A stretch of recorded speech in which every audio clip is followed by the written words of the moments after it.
மாற்றத்தை விரும்பும் மக்களின் மாநாடு. மாறுவோம், மாற்றுவோம். இது மாற்றத்திற்கான எளிய மக்களின் புரட்சி. திரள்வோம், திரள்வோம், திருச்சியில் திரள்வோம், தீந்தமிழ் இனத்தீரே. துப்பில்லாத, தைரியம் இல்லாத, வக்கில்லாத போலி பெரியாரிஸ்டுடைய பிம்பத்தை கிழிக்க வேண்டிய நேரம் வந்துருச்சு.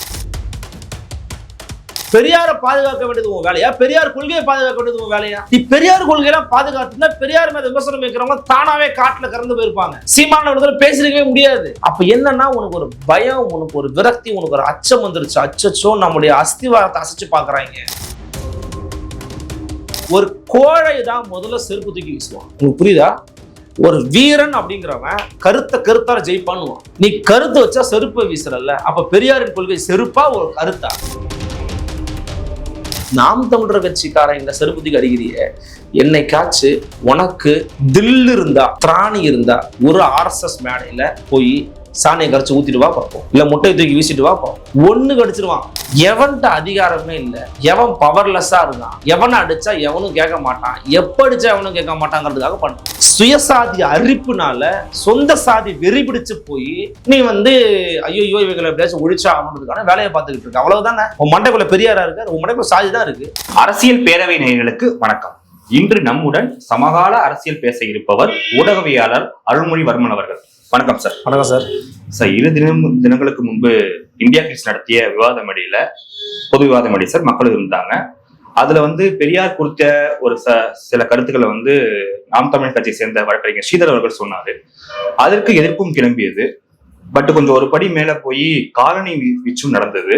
அது அவர் மீது படாம டிவி நாஞ்சி சம்பத் அவர்கள் மீது பட்டது. அதை பத்தி உங்களோட கருத்து சார்? ரொம்ப ஒரு அநாகரிகமான அரசியலுடைய ஒரு உதாரணமா தான் நான் பாக்குறேன். ஏன்னா இப்போ நம்ம நடந்த சம்பவத்தை வச்சு பார்ப்போமே. தமிழக வெற்றி கழகத்தை சேர்ந்த தோழர்கள் வந்திருக்கிறாங்க, அப்புறம் நாம் தமிழர் கட்சி சேர்ந்தவங்க வந்திருக்கிறாங்க, திமுகவை ஆதரிச்சு பேச வந்திருக்காங்க, விசிகாவின் தோழர் அண்ணன் வன்னியரசு வந்திருக்கிறாங்க, பிஜேபி சேர்ந்தவங்க வந்திருக்காங்க, அதிமுக சேர்ந்தவங்க வந்திருக்கிறாங்க. இப்போ ஒருத்தரும் கருத்தை பேசதான் வந்திருக்காங்க. எல்லாரும் ஒரே கருத்து இருக்காதுல்ல? இல்ல, எல்லாருக்கும் மாற்று கருத்து தானே இருக்கு. ஆமா. இப்ப பெரியார் விமர்சனம் பண்ணா வன்னியரசு பெரியார் ஆட்சி தானே பேச போறாங்க. முடிஞ்சு போச்சு. அந்த இடத்துலயே பாத்தீங்கன்னா ஒரு கருத்தை வைப்பவர்களுக்கு மாற்று கருத்து வைப்பதற்கான வாய்ப்பு அங்கேயே இருக்கு, களத்துல இருக்குது.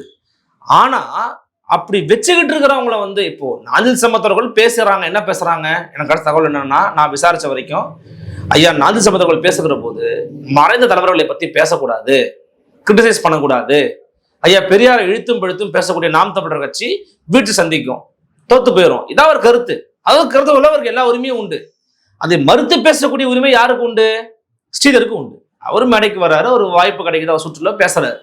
பேசுகிற போது பெரியாருமே விமர்சனம் வைக்கக்கூடாதுன்னு கீழே சத்தம் போடுறாங்க. அதுவே முதல்ல ஒரு அநாகரிகமான அணுகுமுறை தான் எனக்கு பொறுத்த வரைக்கும். அப்புறம் அதை கடந்து போறாங்க. அப்படி பேசுகிற அவரை தட்டுப்படுத்துவதற்காக ஒரு கருத்தை சொல்றாரு. என்ன சொல்றாரு? தமிழை படித்தால் பிச்சை கூட எடுக்க முடியாதுன்னு சொன்னதை கேட்டுட்டு நீங்க வேணா சும்மா இருக்கலாம், நான் சும்மா இருக்க மாட்டேங்கிறார். அப்புறம் நம்ம அந்த கருத்துக்கு வருவோம். இப்ப தமிழை படித்தால் பிச்சை எடுக்க முடியாதுன்னு பெரியார் சொன்னாரான்னு கேட்டீங்கன்னா பெரியார் சொல்லல. ஓகேவா? நம்ம ரெண்டு பகுப்பாய்வா நம்ம பெரியார் அவர்கள் அப்படிதான் சொல்றாரு. அதான் சார் சொல்றேன். அந்த கருத்தை பெரியார் அந்த கருத்தை சொல்லல. பெரியார் தான் அந்த கருத்தை சொன்னாரா அப்படின்னு நம்ம போய் செக் பண்ணி பார்த்தோம் அப்படின்னா, அந்த கருத்தை ஏற்கனவே முன்மொழிந்த ஒரு செய்யுள் நடைய ஐயா பெரியார் ஈவர் அவர்கள் மேற்கோள் காட்டுறாங்க. மேற்கோள் காமிச்சு அவர் என்ன சொல்ல வர்றாரு? தமிழ் படின்னு சொல்ல வர்றாரா? அவர் தமிழ் படின்னு சொல்ல வரல. அவர் தமிழை இழுத்தும் படுத்தும் தான் பேசியிருக்கிறாரு. தமிழ் மீது அவருக்கு ஒரு ஒவ்வாமை இருந்திருக்குது. அதனால நாங்க பெரியார் விமர்சனம் பண்றோங்கிறது தான் நாம் தமிழர் கட்சியோட நிலைப்பாடு. இப்ப நீங்க சொல்ற மாதிரி ஏங்க தப்பா தானே சொன்னாரு. சரி, தப்பா சொன்னார்னா மேடையில பேசு. தப்பா சொல்றாருங்க, இப்ப நான் விளக்கம் கொடுத்தோம்ல, இந்த மாதிரி விளக்கத்தை கொடு. இப்ப அவங்களுடைய டீப் அஜெண்டா, டீப் ஐடியாலஜி அது கிடையாதுங்க. பெரியார் அவர்களுக்கு தமிழ் மீதான பார்வை என்னங்கிறதா இங்க மேட்ரு. என்ன கேட்டீங்கன்னா, அந்த செய்யுள பெரியார் மேற்கோள் காட்டினதுதான் உண்மை. அந்த செய்யுள் எழுதுனது பெரியார் கிடையாது. அது ஒரு பழைய காலத்து செய்யுள். தமிழை படிச்சா பிச்சை கூட எடுக்க முடியாது போல் இருக்கு. ஏன்னா ஒரு வருஷத்தில் எழுதியிருக்கலாம். அதுல போய் நம்ம பகுப்பாய்வு செய்யறதுக்கு எனக்கு நேரம் கிடையாது. அதை பத்தி நான் புரிதல் எனக்கு கிடையாது. ஆனால் அதை பெரியார் சொல்லல. தமிழ் படிச்சா பாத்தீங்களா பிச்சை எடுக்க முடியாதுன்னு சொல்லியிருக்காங்கன்றதை மேற்கோள் காமிச்சார். அப்ப அவருடைய நோக்கம் என்னன்னா, தமிழ் படிக்காதங்கிறத அவர் நோக்கமா இருந்திருக்குது. பேசிக் அதுதானே. நீங்க அப்படிதான் புரிஞ்சுக்கணும். அங்கதான் நிக்குது அது. அவரு 67-60 நடந்த மொழி போராட்டத்தை காலி பசங்க சுட்டு போடுனாரு. தேசாபிமானம், பாஷாபிமானம் இல்ல, எனக்கு மனிதாபிமானம் தான் இருக்குது என்று சொன்ன ஐயா தந்தை பெரியார் அவர்கள் சுட்டு போடுங்கிற காலி பசங்க தான் பேசினாங்க. ஏன்னா அவருக்கு அன்னைக்கு ஒரு அஜெண்டா இருந்தது, ஒரு பொலிட்டிக்கல் அஜெண்டா இருந்தது. அண்ணாவை வீழ்த்தணும், திமுகவை வீழ்த்தணும், கண்ணீர் துளி பசங்களை தோக்கடிக்கணும்னு நினைச்சாரு. ஆனா அவர் தான் தோத்து போனார், அண்ணா தான் ஜெயிச்சார். அது நடந்த வரலாறு. என்ன பிரச்சனைனா, உனக்கு மாற்று கருத்து இருக்கா, மாற்று கருத்து வெயி, அதை தானே மேடை போட்டு கொடுத்துருக்கான். அது ஒரு ஊடகம் நடத்தக்கூடிய ஒரு நிகழ்ச்சி, ஒரு பொது நிகழ்ச்சி. அந்த நிகழ்ச்சிக்கு நாளைக்கு காலி பசங்களை கூட்டிட்டு போயிட்டு செருப்பு தூக்கி வீசுற, அதுவும் சரியா வீச தெரியல. நாகல் சம்பத் ஐயா வாயில போய் அடிச்சிருக்குது. அவரு பாவம், உனக்கு ஆதரவா தானே பேசினார். அவர் என்ன பாவம் பண்ணாரு? அவர் பெரியார் வழி ஆமா ஏற்று வந்தவர். அவர் பெரியாரின் கொள்கை வாரிசு. அவர் மேல போய் வீசுற, என்ன நிலைமையில நீ வந்திருக்கிற தெரியல. இப்ப பிரச்சனை என்னன்னா, இவங்க கிட்ட இருக்கிற பிரச்சனையே எவன்கிட்ட அதிகாரமே இல்லை, எவன் பவர்லெஸ்ஸா இருக்கான், எவனை அடிச்சா எவனும் கேட்க மாட்டான், எப்ப அடிச்சா எவனும் கேட்க மாட்டாங்கிறதுக்காக பண்றேன். உண்மையிலேயே நீ எல்லாம் பெரியார் வாரிசா, பெரியாரின் கொள்கையை பின்பற்றுவதா இருந்தா, இந்த நடு ராத்திரியில மாற்றுத்திறனாளிகள் போராடிக்கிட்டு இருந்த அந்த மாற்றுத்திறனாளிகளை, கண்ணு சரியா பார்க்க முடியாத, பார்வை குறைபாடு உடைய, செவித்திறன் குறைபாடு உடைய, பேசும் திறனற்ற, காலோ கையோ மாற்றுத்திறனாளியா இருக்கக்கூடியவங்களை கிளாம்பாக்கத்துக்கு கூட்டிட்டு போற, கோயம்பேட்டுக்கு கூட்டிட்டு போற, அரும்பாக்கத்துக்கு கூட்டிட்டு போற. எத்தனை மணிக்கு? 1 மணிக்கு, 2 மணிக்கு, 3 மணிக்கு. உனக்கெல்லாம் மனச்சான்றுக்கான அதிகாரத்தை பார்த்து கேள்வி கேட்க துப்பு இல்லாத, தைரியம் இல்லாத, வக்கில்லாத போலி பெரியாரிஸ்டுடைய பிம்பத்தை கிழிக்க வேண்டிய நேரம் வந்துருச்சு. உள்ள போலி பெரியாரிஸ்ட். உண்மையிலே பெரியார் யார் பக்கம் நின்னாரு? யார் பக்கம் நின்னாரு? பெரியாரு பாதிக்கப்பட்டவன் பக்கம் நின்னாரு. நீ யார் பக்கம் நிக்கிற? பெரியாரை பாதுகாக்க வேண்டியது உன் வேலையா? பெரியார் கொள்கையை பாதுகாக்க வேண்டியது உன் வேலையா? நீ பெரியார் கொள்கையெல்லாம் பாதுகாத்துனா பெரியார் மேல விமர்சனம் வைக்கிறவங்க தானாவே காட்டுல கறந்து போயிருப்பாங்க. சீமான ஒரு தடவை பேசிருக்கவே முடியாது. அப்ப என்னன்னா, உனக்கு ஒரு பயம், உனக்கு ஒரு விரக்தி, உனக்கு ஒரு அச்சம் வந்துருச்சு. அச்சச்சோ, நம்முடைய அஸ்திவாரத்தை அசைச்சு பாக்குறாங்க, ஒரு சிக்கல் வந்துடும் போல தெரியுதுன்னு ஒரு பயம் வந்துருச்சு. இந்த பயத்தின் வெளிப்பாடு தான் ஒரு கோழை தான் முதல்ல செருப்பு தூக்கி வீசுவான். உங்களுக்கு புரியுதா? ஒரு வீரன் அப்படிங்கிறவன் கருத்தால ஜெயிப்பான்னுவான். நீ கருத்து வச்சா செருப்பை வீசுறல்ல, அப்ப பெரியாரின் கொள்கை செருப்பா ஒரு கருத்தா? என்னது பெரியாரோட கொள்கை? அவர் அதே செருப்பை தான், ஒரு செருப்பை விட்டு இன்னொரு செருப்பையும் கொடுத்து அவர் சொன்னாருங்க. நல்ல பாயிண்ட் சொன்னீங்க. பெரியார் சொன்னாரு, ஒரு செருப்பு அவர் மேல செருப்பு தூக்கி வீசும்போது, எவன்டா அவன் முட்டா பைய ஒரு செருப்பு தூக்கி இன்னொரு செருப்பு தூக்கி வீசுறா, ஒத்த செருப்பு வச்சுனா நீயும் பிரயோஜனம் இல்லை, எனக்கும் பிரயோஜனம், இன்னொரு செருப்பு தூக்கி வீசுனாரு. அப்படிதான் பெரியார் பாஷை தான் பதில் சொல்லணும் இவங்களுக்கு. பாரு, பெரியார் கொள்கையை கொண்டு போய் சேர்ப்பது ஏதாவது வேலையை பார்த்திருக்கியா நீ அப்படியே பெரியாருக்கு எதிரான ஆளுங்க இவங்க எல்லாருமே. அடிப்படையில அவருடைய இந்த பேருக்கு பின்னாடி சாதியை போடக்கூடாதுன்னு சொல்றதை நான் ஆதரிக்கிறேன், நான் அதை வரவேற்கிறேன். நான் ரொம்ப அதை வழிமொழிகிறேன். சரியான ஒரு விஷயம். தமிழனுக்கு பெரியார் இருந்த பிறகு இல்ல, பெரியாருக்கு முன்பாகவே தமிழன் பேர் பின்னாடி சாதி இல்லை. அதனாலதான் பாரதிதாசன் பாடினாரு, இடைவந்த சாதின்னு இடர் ஒழிந்தால் ஆழ்வதனும் தாய் தாய் தாயேன்னு. இடைவந்த சாதின்னு தான் சொன்னாரு. இப்ப இடைவந்த சாதியை ஒழிக்க தமிழர்கள் பல பேர் போராடினாங்க, எல்லாரும் போராடினாங்க. ஐயா பெரியாரும் அதுல போராடினாங்க, யாருமே மறுக்கலையே. சட்டமாக்குனது பெரியார் வழி வந்த அண்ணா அவர்கள் தானே. புரியல? சட்டமாக்குனது என்ன சட்டம்? பேருக்கு பின்னாடி ஜாதி போடக்கூடாது சட்டம் எல்லாம் அதில் ஆக்கல. சுயமரியாதை திரும்ப சட்டமாக்குனாரு. பேருக்கு பின்னாடி சாதி போடக்கூடாது ஒரு கொள்கை முடிவு. ஏன் இன்னைக்கு யாரும் போட்டுக்கலையா என்ன? ஏன் மனுஷங்கர் ஐயர்னு பேர் போட திரியிறானுங்க தமிழ்நாட்டுக்குள்ள? அது இல்லைங்க பிரச்சனை. நான் கேட்கறது என்னன்னா, சரி அப்படி சட்டமாகனால ஏன் ஜி9 பேர் வச்சாங்க? சட்டமெல்லாம் அவங்க ஆக்கல, கொள்கை முடிவா வச்சிருந்தாங்க. நான் எதுக்குன்னு சொல்ல வரேன்னு கேளுங்க. பேருக்கு பின்னாடி சாதி போடக்கூடாதுன்னு சொன்ன பெரியார் வழி வந்த கொள்கை வாரிசு நீனா, எப்படா உன்னால அந்த கோயம்புத்தூர்ல போய் ஜிடி நாயுடுன்னு பேர் வச்ச முதல்வரை பாராட்டுறதுக்கு போஸ்ட் விட்டுற மனசு வருது? அப்போ உன் மண்டைக்குள்ள சாதி இருக்கு, கரெக்டா? உன் மண்டைக்குள்ள பெரியார் இல்ல, உன் மண்டைக்குள்ள சாதி இருக்கு. சுயசாதி அரிப்புனால சொந்த சாதி வெறி பிடிச்சு போய் நீ ஐயோ இவங்களை எப்படியாச்சும் ஒழிச்சாகணுன்றதுக்கான வேலையை பார்த்துக்கிட்டு இருக்க, அவ்வளவுதானே. உன் மண்டைக்குள்ள பெரியாரா இருக்காரு, உன் மண்டைக்குள்ள சாதி தான் இருக்கு. உண்மையிலே சாதி சொல்ற, சாதியை ஒழிக்கலாம் நான் வரேங்க. முத்துராமலிங்க தேவரும் போடாதீங்க, முத்துராமலிங்கன்னு போடுங்கன்னு நான் சொல்றேன். சுப்பிரமணிய பிள்ளை இல்லைங்க, சுப்பிரமணியன்னு போடுன்னு நான் சொல்றேன். நான் ஏத்துக்கிறேன். அதெல்லாம் ஜிடி நாயுடுன்னு பேர் வைக்கிற நீ. அப்ப நாயுடுங்கிற பேரை துறக்கவே உனக்கு துப்பு இல்ல, வக்கு இல்ல, தைரியம் இல்ல. நீ எல்லாம் என்னடா பெரியாரிஸ்ட்? என்ன பெரியாரிஸ்ட் நீ? அதை ஒழிச்சுட்டு நீ சாதி ஒழிப்பு பேசு, தமிழ் தேசியம் பேசு, திராவிடம் பேசு, பெரியார் பேசு. ஏன் இவங்க தான் கத்துக் கொடுத்துருன்னு நினைக்கிறாங்களா? ஏன் தமிழரசன் பேசுனது இல்லையா? எங்களுக்கெல்லாம் யாரும் நினைச்சுக்கிட்டு இருக்காங்களா இவங்கெல்லாம்? தமிழ் தேசியம் பேசினாலே அவங்க சாதி தேசியம் பேசுறாங்க. யார் சொன்னது? ஏன் பாவாணர் பேசலையா? பெருந்தத்தினார் பேசலையா? தமிழரசன் பேசலையா? தமிழ்நாட்டுக்குள்ள கலிபெருமாள் பேசலையா? எவ்வளவு பேர் பேசியிருக்காங்க. யார் பேசல? சும்மா ஏமாத்துறது. எல்லாமே இவர்களுக்குள்ளதான் அடக்கம், எல்லாத்துக்கும் இவர் தான் தொடக்கம்னு நீங்க ஒண்ணு வச்சீங்கன்னா அது எதிர்க்க ஒருத்தர் வந்துகிட்டு தான் இருப்பான். கருத்தை எதிர்கொள்றதுக்கு தைரியம் வேணும். கோழைகள் தான் முதல்ல அந்த வேலையை பார்ப்பாங்க. தைரியசாலிலாம் அவன் சிஸ்டம் எடுத்து போராடிட்டு இருப்பான். நீங்க பாத்திருக்கீங்களா, பல புரட்சிகரமான விவகாரங்களுக்கெல்லாம் ஏதோ ஒரு மூலையில போராடிட்டு இருக்கிற ஒரு கம்யூனிஸ்ட் காரணமா இருப்பான். புரியுதுங்க உங்களுக்கு? வாச்சாத்தி வன்கொடுமை பத்தி ஒரு ரிலீஸ் பண்ணிருக்காங்க, ஒரு ஆவணப்படம் ஒண்ணு வந்து. ஆவணப்படம். அந்த வாச்சாத்தி வன்கொடுமை நாயகன் யாரு பாத்தீங்கன்னா, இந்த திராவிட கட்சியில இருந்து வந்த மரியாதைக்குரிய ஐயா செங்கோட்டையன் தான். சுட்டு தள்ளுறா கொல்றா அந்த சண்முகத்தை, லாரி எடுத்து போடுறா சண்முகத்தை, பேசுறது ஆதாரத்தோட அம்பலப்படுத்தினார் சண்முகம். என்னாச்சு?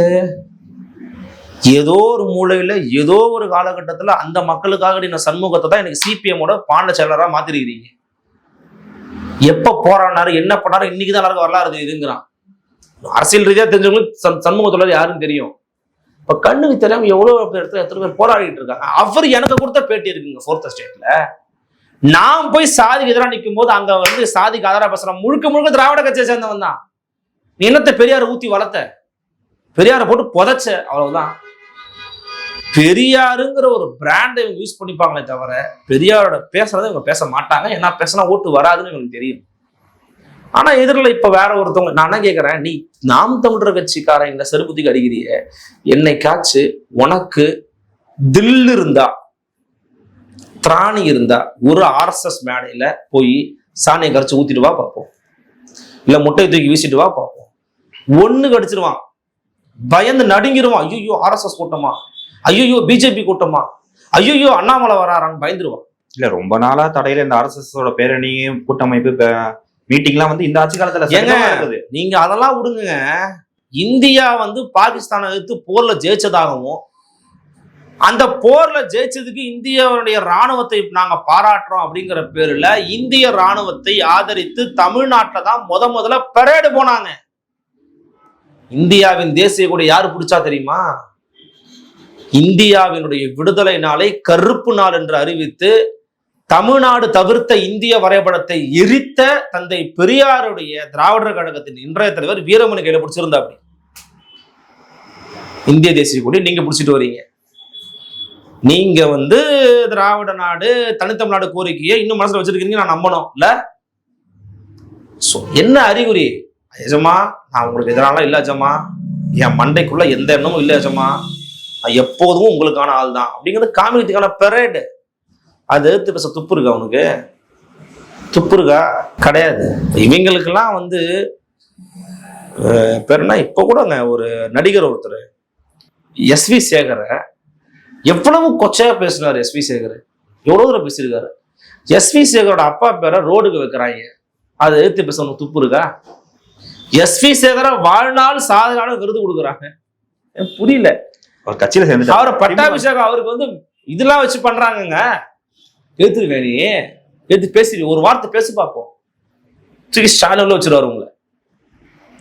இவெல்லாம் இவங்களுடைய பார்ப்பனிய எதிர்ப்பு, ஆதிக்க எதிர்ப்பு எல்லாம் சும்மா மேம்போக்கான வேஷம்.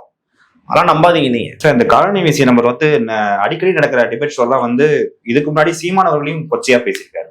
அதுக்கப்புறம் ஒரு வீடியோவும் போட்டிருக்காரு. இதே வந்து முத்துராமலிங்க தேவரை பத்தி பேசினா தேவர் மக்கள் வராங்க, அது மாதிரி காமராஜர் அவர்களை பத்தி பேசினா நாடார் மக்கள் வராங்க, பெரியார் பத்தி பேசினா யாரும் வர மாட்டேங்கிறாங்கன்னு சொல்லியிருக்காரு. இது ஒரு கம்யூனிட்டி சண்டையை முன்ற மாதிரி தான் பேசியிருக்காரு. இல்ல அதாவதுங்க, நீங்க அந்த நபர்கள் தனி நபர்கள் வந்து பாத்தீங்கன்னாங்க, நான் வந்து நீங்க சொல்ற நபரை நான் பேர் சொல்லவே கூட நான் விரும்பல. நான் அவர் ஒருத்தர் மட்டும் இல்லை, நிறைய பேர் அந்த மாதிரி இருக்காங்க. அவங்களெல்லாம் நீங்க வந்து ஒரு பெரிய ஃபோர்ஸ் எல்லாம் பார்க்காதீங்க. அவங்க யாரு தெரியுமா உங்களுக்கு? அவங்க யாரு? கூலிப்படையினுடைய ஒரு ஒன் ஆஃப் த கும்பல், கூலிப்படையினுடைய ஒரு அங்கம் அவங்க, அவ்வளவுதான். உண்மையான பெரியார் இல்லைங்கிறீங்க. கூலிப்படையுடைய ஒரு அங்கம்ங்க அவங்க. ஏங்க ஆட்சியில திமுக சிறுபுத்திக்கு அடிக்கிறாங்க, வேற இருந்தா அடிச்சிருப்பாங்களா? முடிச்சிருப்பாங்க நேரம் அவங்கள. இது ஒரு அஃபென்ஸ் தானே. பொது வெளியே சிறுபுத்திக்கு அடிக்கிறது ஒரு அஃபென்ஸ் தானே. ஏன் இன்னும் எதுவும் பண்ணல? அதை நாம் தமிழ் வச்சே கண்டுக்கல. உங்களா லூசு பசங்க சொல்லி போயிட்டாங்க. நான் சபத்தை தூக்கி போட்டு போனாரு, கிறுக்கு பயிலுவ திமுக ஆளை கூட்டி வந்திருக்கான் உள்ள அப்படின்னு நினைச்சிட்டு போயிட்டாரு. சிக்கல் என்னன்னா, இந்த கூலிப்படை கும்பலாம் வந்து நம்ம சொசைட்டியில வந்து ஐயோ பாத்தீங்களா புரட்சியா ஒண்ணும் இல்லை, அப்பெல்லாம் ஒண்ணும் கிடையாது. அதிகார வர்க்கத்துல இருக்கிறவன் போடக்கூடிய சில விஷயங்களுக்காக அதை வாங்கி கொண்டு வயிறு வளர்க்கக்கூடிய சில ஆட்கள் பண்றதெல்லாம் நம்ம வந்து ஒரு கொள்கை குன்றுகளாகவும் கோட்பாட்டு முழக்கத்தை வரித்து கொண்டு இந்த நாட்டை ஆளப்போற அவ்வளோ சீன்லாம் இல்லை. ஷோல்டர் இறக்குங்க, ஆரம்பலாம் முடிச்சுட்டு என்ன கொடுத்தாங்களோ அதை வேலை செஞ்சுட்டு போற ஆட்கள் இவங்கெல்லாம். அவ்வளோ தூரம் அவங்கள பத்தி பேசுறதுக்கான ஆட்கள் அவங்க கிடையாது. அதை பெருசுப்படுத்தவும் வேணாம். ஸோ இது போன்ற விவாதங்கள்லாம் வந்து முன்னாடி அரசியல் டிபேட்லாம் ஒரு தனியாக தொலைக்காட்சியில் நடக்கும், இல்லை ஒரு மீட்டிங் மாதிரி வைப்பாங்க. பட் ஆனால் இப்போ வந்து பொது மேடையில மக்கள் மத்தியில பேசுறப்ப இது மாதிரி சச்சரவு நிறைய வருது. இது ஒரு ஆரோக்கியமான அரசியலா? இப்படி ஒரு விவாதம் நடத்துறது ஆரோக்கியமானு கேட்டீங்கன்னா ஆரோக்கியமானது நினைக்கிறேன் என்னைய பொறுத்தவரை. ஏன்னா ஒரு தலைவரை பத்தி விசாரிக்கும் தலைவரின் தொண்டர்கள் இருப்பாங்களே, இல்ல அவங்களுக்கு கோபத்தை பக்குவப்படுத்தணும். அதாவது இது எப்படி இருக்குன்னா, ரோட்ல ஒரு பெண்மணி வந்து அவங்களுக்கு பிடிச்ச ஒரு ஆடை அணிஞ்சிட்டு போறாங்க, அவங்களுடைய கை தெரியுதுங்க, ஒருத்தனை பாலியல் செய்ய தூங்குந்தானு சொன்னா அவனை போட்டு மண்டையிலே உடைக்கணும். ஒன்னும் ஆத்தா அப்ப ஒழுங்கா வளர்க்கலன்னு அர்த்தம். அதுதான் அவங்களோட உரிமை. அதுக்காக ஒன்னும் எக்ஸ்ட்ரீம் போயிடக்கூடாது. அது மாதிரிதான் ஒருத்தர் விமர்சனம் பண்ணி பேசுறாருன்னா அதை தாங்கி கொள்ளக்கூடிய, அதை புரிந்து கொள்ளக்கூடிய பக்குவத்தை வளர்க்கணும். அதுக்காக டிபேட் ஷோ நடத்தக்கூடாதுன்னு சொல்லுவீங்களா? நடத்தணுங்க. என்னை கேட்டீங்கன்னா நடத்தணும். வீதி திருத்தம் நடத்துங்க. ஏங்க திமுக 49 ஆரம்பிச்சு அடுத்த ஒரு 3 ஆண்டுகள்ல 3000 பொதுக்கூட்டம் தமிழ்நாடு முழுக்க போட்டாங்க. காங்கிரஸ் வெட்டு ஒண்ணு தூண்டுன்னு போட்டு தோல் வச்சு காமிச்சாருங்க அண்ணா. இன்னைக்கு பூசை கட்சி அம்சம் பேசுறாங்களே, எங்கேயாச்சும் பண்ணுவாங்களா? அதெல்லாம் தெரியுமா முதல்ல? அப்படின்னா என்னன்னு தெரியாது. இவங்க உண்மையிலேயே நீ பெரியாரிசு தானே? நான் கேட்கறேன். முந்தா நேத்து தமிழ்நாடு சட்டமன்றத்துல இன்னொரு நாடகத்தை அரங்கேற்றினாங்க. இந்தியாவின் அரசமைப்பு சட்டத்தையே திருத்த வேண்டும். ஏங்க திருத்தணும்? மாநில சுயாட்சி மத்தியில் கூட்டாட்சி. ஐயா, அது அண்ணாவே சொன்னாரு, நாங்க திரும்பவும் சொல்லுகிறோம். இவ்வளவு நாள் என்ன பண்ணீங்க? அதை பத்தி பேசாதீங்க. சரி, என்னடா அந்த குரியன் ஜோசப் தலைமையில போட்டாங்களே அறிக்கை, அந்த அறிக்கை எடுத்து வாசிப்போம்னு வாசிச்சேன். அண்ணா ஆளுநர் ஆதரவு எதிர்த்தாரா? ஆளுநர் பதவியை ஆட்டுக்கு தாடி எதற்கு, நாட்டுக்கு ஆளுநருக்கு கேட்டார். ஆளுநர் பதவி வேணான்னார். 69 77 பிறகு போடப்பட்ட அந்த ராஜமன்னார் கமிட்டியில கூட வந்து பாத்தீங்கன்னா முழுக்க ஆளுநர் பதவி வேணான்னு சொன்னாங்க. IAS, IPS, IFS, IRS போன்ற இந்திய தேசிய பதவிகளை ஒழிக்கணும்னு பேசினாங்க. அப்படி ஒழிச்சிருந்தா இன்னைக்கு இந்த பல்வீர் சிங் போன்ற பல்புடிங்கி பல்வீர் சிங்லாம் வந்திருக்க மாட்டாங்க. தமிழ்நாட்டுக்குள்ள காலக்கடுமை வந்து தொலைச்சிட்டாங்க. இப்போ அதெல்லாம் தான் விட்டுட்டீங்க. ஏன்னா நீங்களே IAS, IPS ஆக்கின்னு இருக்கிறீங்களே உங்க வீட்டுல இருந்து ஆளுங்க. இந்திய தேசியத்தை வளர்க்கறதுக்கான வேலை நீங்க தான் பார்த்துக்கிட்டு இருக்கீங்க. சரி, நீ ஆளுநர் பதவியாவது கூடாதுன்னு சொல்லிட்டு இருந்தேன்னு பார்த்தா இப்ப போட்டிருக்காங்க குரியன் ஜோசப் அறிக்கையில, ஆளுநரை சட்டப்பேரவையினுடைய உறுப்பினர்கள் மூலமாக தேர்வு பண்ண வேண்டும். எப்படி? என்ன சொல்ல வர்றீங்க? எசமா உங்களுக்கு எதிரானவனா நான் இல்ல, பாருங்க நம்ம அறிக்கையெல்லாம் பாருங்க. இது வந்து உங்களுக்கு முற்போக்கு முகமுடி. இதை பத்தி பேச தெம்பு இருக்கத்தான் இருக்கவங்களுக்கு இல்ல, பேச மாட்டாங்க. தெரியாதுங்கிறதானே பேசினா வருமானம் வராது. சீமானம் திட்டினா வருமானம் வரும், அவங்களை சிறுபதி கடிச்சா வருமானம் வரும். இதெல்லாம் வருமானம் வருமா? வராது. அதனால பேச மாட்டாங்க.